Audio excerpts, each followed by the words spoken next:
Welcome all. इस video में हम निफ्टी और बैंक निफ्टी दोनों का एनालिसिस देख लेते हैं कि फ्राइडे यानी कल के दिन हम कैसे ट्रेड प्लान कर सकते हैं, कौन सी ऐसी इंपॉर्टेंट लेवल्स होगी जहां पे ट्रेड सेटअप बन सकता है, क्योंकि लास्ट ट्रेडिंग सेशन होने वाला है इस वीक का। ठीक है, एनालिसिस को थोड़ा ध्यान से समझिएगा। और देखिए, आज था थर्सडे, मंथली एक्सपायरी भी थी निफ्टी की, राइट। और हमने क्या एनालिसिस किया था और किस तरीके से मूव आया हम देख लेते हैं, क्योंकि कल क्लियरली एनालिसिस में एक लेवल मैंने आपको मार्क करके दी थी। ये लेवल बताई थी 26,060 की, राइट। 26,060 चाहे तो मैं यहाँ पे मार्क करता हूँ और आपको फिर उसका इंपॉर्टेंस समझाता हूँ। देखिए, ये 26,060 लेवल आपको यहाँ साइड में दिख भी रही होगी, राइट। और कल की क्लोजिंग कहाँ पे थी? कल की क्लोजिंग लगभग यहाँ पे थी। एनालिसिस में हमने क्या देखा था कि बुलिश साइड हम इस लेवल के ऊपर ही जाएंगे जब मार्केट 26,060 के ऊपर सस्टेन करेगा तब, राइट। और मार्केट में देखिए इतना बढ़िया मूव आज के दिन देखने को मिला, सीधा इस लेवल से ऊपर। ये लेवल ने कितने बढ़िया तरीके से काम किया है। देखिए, ये रेजिस्टेंस यहीं पे बने, उसके बाद यहीं पे देखिए सपोर्ट्स बनाया मार्केट ने आज के दिन, और ये जो मूव आया यहीं से आया है सीधा 200 पॉइंट का। अब एनालिसिस के हिसाब से यहाँ पे ट्रेड कहाँ बना, बहुत क्लियर है। हमारे कुछ रूल्स है।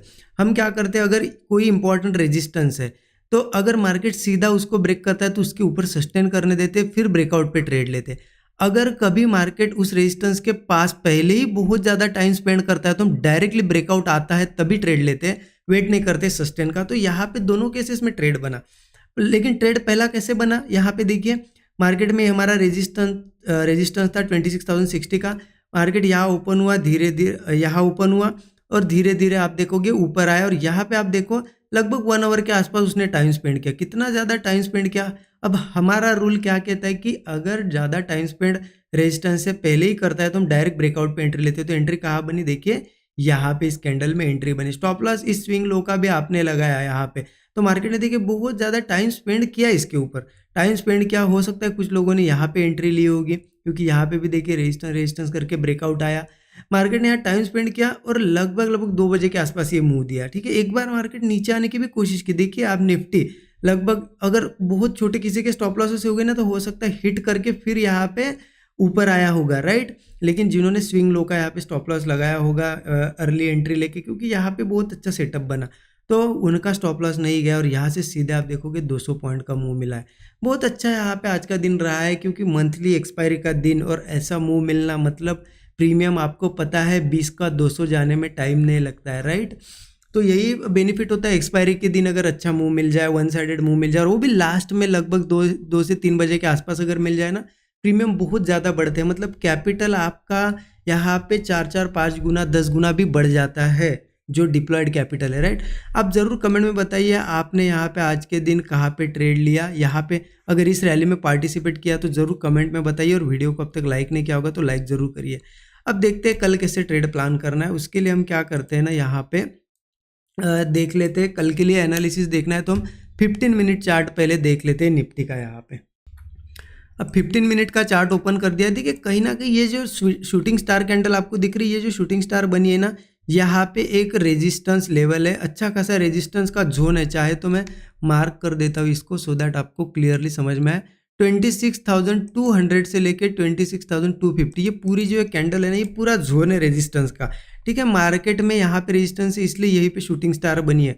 तो अब कहीं ना कहीं अगर बुलिश जाना होगा तो हमें इंपॉर्टेंट है ये 26,200 से लेके 26,250 का ये जो जोन है ये ब्रेक हो। मतलब मार्केट अगर ऊपर जाना है तो यहाँ कहीं अगर ओपन होता भी है, देखिए एक अच्छी अपॉर्चुनिटी कब होगी, अगर गैप अप वगैरह ओपन हो, छोटा सा गैप अप होता है यहाँ कहीं और वो 26,250 के ऊपर गैप अप होता है। देखिए किसी भी इंपॉर्टेंट रेजिस्टेंस के ऊपर गैप अप हो रहा है मतलब मार्केट में बुलिशनेस है। तो उसके बाद मार्केट थोड़ा नीचे भी आता है तो चलेगा, इसके भी थोड़ा नीचे आता है और यहाँ कहीं सेटअप बनाता है, या फिर अच्छा तो ये होगा कि उसके ऊपर ही सेटअप बनाए, मतलब कंसोलिडेट करे और एक कोई ब्रेकआउट बनाए। बहुत बढ़िया है। कॉल साइड का ट्रेड हम प्लान करेंगे निफ्टी में 40-50 पॉइंट का बहुत बड़ा हो जाएगा एसएल। हम क्या करेंगे 25 से 30 पॉइंट बहुत हो जाता है निफ्टी में, मैक्सिमम एसएल रखेंगे और 1:3 का टारगेट रखेंगे, क्योंकि एक बार ये 26,250 ब्रेक करे तो सीधा ऊपर रेजिस्टेंस आ जाता है 26,370 का। तो ये टारगेट हमें ज़रूर देखने को मिल सकता है अगर कल इसके ऊपर सस्टेन करता है मार्केट। तो देखिए क्या है ना, अभी भी मार्केट में जिस तरीके से मार्केट बुलिश है तो मैं ट्राई क्या करूंगा, क्योंकि यहाँ पे रेजिस्टेंस हो सकता है कल यहाँ से धीरे धीरे मार्केट गिरे भी, क्योंकि क्या है मार्केट में अगर देखिए स्ट्रॉन्ग रेजिस्टेंस तो 370 के पास है, लेकिन यहाँ से भी क्यों गिर सकता है, क्योंकि क्या होता है अगर डेली मार्केट बुलिश बुलिश ऊपर ही जा रहा है, मतलब जो भी सेलिंग आ रही है वो सस्टेन ही नहीं कर रही है, बायर्स ही आ रहे हैं, तो ऐसे में क्या होता है मार्केट में रेजिस्टेंस भले ही दूर हो, लेकिन कभी कभी बिना रेजिस्टेंस के भी मार्केट थोड़ा बहुत गिर जाता है, रिट्रेस करता है, क्योंकि क्या होता है ना ये कंटिन्यू जो बाइंग कर रहे हैं लोग, एक दिन क्या होता है प्रॉफिट बुकिंग करते हैं तो मार्केट में थोड़ी सेलिंग आती है, और वो सेलिंग देख के नए सेलर्स भी आ जाते हैं, उनको लगता है कि आज तो गिरेगा ही मार्केट, तो ऐसा हो सकता है कि सेलिंग भी आ जाए, लेकिन यहाँ पे मैं सेलिंग नहीं करने वाला हूँ, क्योंकि एक दिन यहाँ पे ऑब्जर्व करूँगा मैं, अगर 370 वगैरह के पास से सेलिंग आती है तो फिर सेलिंग में इंटरेस्टेड हूँ।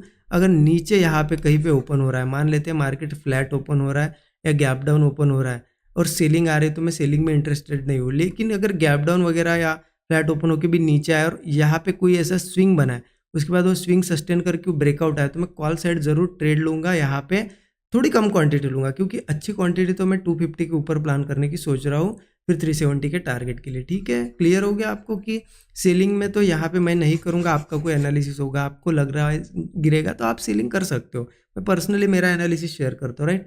हाँ, अगर मार्केट सीधे गैप अप होता है और 370 के आसपास ओपन होता है और यहाँ पे रेजिस्टेंस ले लेता है, मार्केट रेजिस्टेंस लेने के बाद अगर सस्टेन करता है, ऊपर ना ब्रेकआउट देते, ब्रेकडाउन अगर देता है, तो पुट हम ले सकते हैं, स्टॉप लॉस वही 25-30 पॉइंट रख के 1:3 का एक टारगेट रख सकते हैं, क्योंकि 370 के पास एक स्ट्रॉन्ग रेजिस्टेंस बना हुआ है। ठीक है, तो ये इंपॉर्टेंट लेवल है, आप मार्क करके रखिए, और जो सेटअप हमने अभी डिस्कस किया वैसे सेटअप बनता है तो अच्छा ट्रेड बनेगा, अगर नहीं सेटअप बनता है तो कुछ नहीं, फ्राइडे का दिन है, हो सकता है आज अच्छा मूव आया तो साइडवेज भी हो जाए कल का दिन, तो अवॉइड करो। क्या है, हमने कंटिन्यू प्रॉफिट किया ना, आज भी प्रॉफिट किया, कल भी कंटिन्यूसली प्रॉफिट कर रहे हैं इस वीक, तो एक दिन अवॉइड भी करोगे तो कोई फर्क नहीं पड़ेगा, लॉसेस से अच्छा है अवॉइड करना, राइट। ये लेवल्स आप मार्क करके रख सकते हो। हम देख लेते हैं बैंक निफ्टी का एनालिसिस। बैंक निफ्टी के चार्ट पे आ जाते हैं, बैंक निफ्टी भी 15 मिनट चार्ट मैंने ओपन कर दिया है।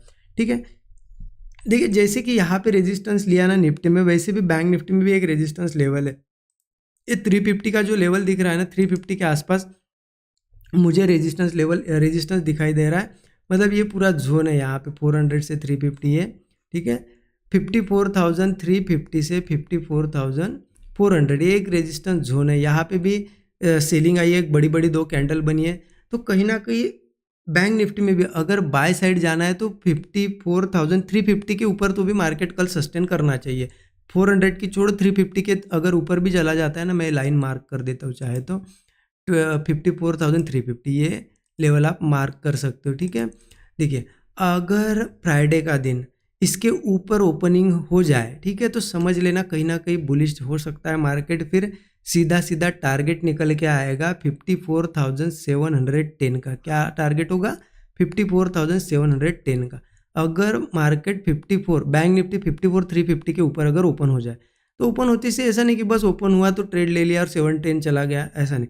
मार्केट अगर इसके ऊपर ओपन होता है थोड़ा वेट करो, हो सकता है नीचे भी आए, चलेगा ना, नीचे आने दो, उसके बाद वो स्विंग बनाएगा ऐसा, मतलब सपोर्ट क्रिएट करेगा और वो सपोर्ट होल्ड कर जाएगा, सपोर्ट नीचे नहीं ब्रेक करते हुए ऊपर ब्रेकआउट आएगा तो कॉल लेंगे। 40 से 50 पॉइंट का मैक्सिमम स्टॉप लॉस रखेंगे, 1:3 तो एक टारगेट हो गई, फिर टारगेट 710 तक का रख सकते हैं। और अगर गैप अप होता है सीधा, मान लेते हैं गैप अप हुआ तो अच्छा है, अगर इसके ऊपर 350 के ऊपर ही सस्टेन करें तो और बढ़िया है। ऐसा ही जैसे ही ब्रेकआउट आएगा कॉल लेंगे, 710 का हमारा टारगेट होगा। सिर्फ ध्यान रखना यहाँ पे भी अगर डायरेक्ट गैप अप होता है 710 के पास और निफ्टी भी उसके रेजिस्टेंस जो 300 से हमने जो रेजिस्टेंस निकाला था 370 का, उसके आसपास अगर ओपन होता है तो थोड़ा सा फिर हम यहाँ पे सेलिंग देख सकते हैं। अगर डायरेक्ट गैप अप हुआ और 710 से रेजिस्टेंस लिया और फिर वो ऊपर ना जाते हुए ब्रेकडाउन ही बना रहा है, तो ऐसे में पुट ट्राई कर सकते हैं हम 1:3 के टारगेट के लिए। 40-50 पॉइंट का स्टॉप लॉस हम लगा लेंगे यहाँ पे। ठीक है, इस तरीके से प्लान करेंगे। और बैंक निफ्टी में भी देखिए कहीं ना कहीं नीचे ओपन हो गैप डाउन या फिर यहाँ से भी नीचे आए तो मैं सपोर्ट बनेगा तो कॉल ही ट्राई करूँगा, भले ही थोड़ी कम क्वांटिटी में ट्राई करूँगा, क्योंकि यहाँ पे भी रेजिस्टेंस है ना, इसके ऊपर अच्छी क्वांटिटी ले सकते हैं। बट सेलिंग मैं नहीं करने वाला हूँ, हो सकता है गिर जाए, मैं आपको बता रहा हूँ गिर भी सकता है, क्योंकि कंटिन्यू अगर मार्केट ऊपर आता है ना तो उसे रेजिस्टेंस की जरूरत नहीं होती, थोड़ा पहले रिट्रेस कहीं से भी कर लेगा। रेजिस्टेंस से गिरावट आती है, रिट्रेसमेंट के लिए ज़्यादा रेजिस्टेंस की जरूरत नहीं होती, कहीं से मतलब यहाँ रेजिस्टेंस है तो मार्केट यहाँ से थोड़ा सेलिंग दिखा सकता है, क्योंकि प्रॉफिट बुक करेंगे लोग, उसके बाद ही ऊपर जा सकता है। लेकिन मैं सेल इसलिए नहीं कर रहा हूँ क्योंकि मार्केट इतना बुलिश है। अगर मैं दिखाऊँ ना आपको, देखिए थोड़ा जहाँ भी सेलिंग आई है ना मार्केट में, वापस मार्केट ने रिकवरी किया है। आप थोड़ा सा चार्ट को ऑब्जर्व करिए, देखिए यहाँ पे एक छोटी सी सेलिंग आई थी, मार्केट ऊपर आया, यहाँ छोटी सेलिंग फिर ऊपर आया, यहाँ पे सेलिंग फिर ऊपर आया, यहाँ पे देखिए सेलिंग आई थी, यहाँ पे फिर से ऊपर आया। तो कहीं ना कहीं सेलिंग जो है ना बहुत छोटी आ रही है। तो अगर सेल करना भी हमें तो क्या करना पड़ेगा, एक दिन मार्केट को गिरने देना होगा। मार्केट गिरेगा एक दिन अच्छा खासा, ऐसा स्ट्रक्चर बनाएगा तो हाँ पता चलेगा कि अब सेलिंग थोड़ी बड़ी आ रही है, तो सेलिंग साइड हम जा सकते हैं। अभी के लिए तो थोड़ा मार्केट के हिसाब से हम बुलिश ही जाएंगे, सेल में नहीं करने वाला हूँ। कल का दिन मैं बैठे रहूँगा, बढ़िया अवॉइड कर दूंगा, ठीक है। एंजॉय करेंगे हम फ्राइडे का दिन। तो इस तरीके से प्लान करना है। आई होप चीज़ें आपको समझ में आएगी। देखिए अगर सही से लेवल आप निकाल पाते हो ना, डॉट टू डॉट मार्केट उनको फॉलो करता है। आज भी देखिए निफ्टी में 26,000 जो लेवल निकाली थी हमने 60 की, एग्जैक्ट उसको मार्केट ने रिस्पेक्ट किया। कल भी एग्जैक्ट लेवल से, कल भी हमने 25,880 समथिंग लेवल निकाली थी, एग्जैक्ट लेवल से मुँह आया।